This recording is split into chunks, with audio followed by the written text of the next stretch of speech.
محمد حسین ایک تجسس سے بھرپور لڑکا اپنے پرندے دوست بلبل کے ساتھ گہرے سب جنگل کی سیر پر نکلا۔ اچانک انہیں ایک سنہرا دروازہ نظر آیا جو ایک پرانے درخت کے تنے میں چھپا ہوا تھا۔ محمد حسین نے حیرت سے دروازہ کھولا اور اس کی آنکھوں میں چمک آ گئی۔ وہ دونوں ایک جادوئی جنگل میں داخل ہو گئے جہاں درخت باتیں کر رہے تھے اور روشنیوں کی تتلیاں اڑ رہی تھی۔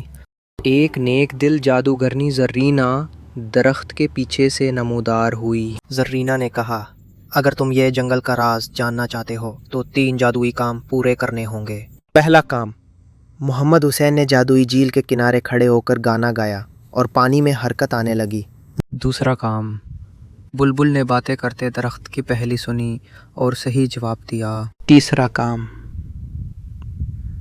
محمد حسین نے ایک زخمی ہرن کی مدد کی اور دل سے اپنی نیکی ثابت کی۔ زرینہ خوش ہو گئی اور محمد حسین کو ایک چمکتا ہوا پتھر انعام میں دیا جو روشنی پھیلاتا تھا۔ محمد حسین اور بلبل خوشی سے بھرپور روشنیوں سے جگمگاتے جنگل سے باہر نکل آئے۔ سچائی، ہمت اور نیکی وہ جادو ہیں جو ہر مشکل کو آسان بنا سکتے ہیں۔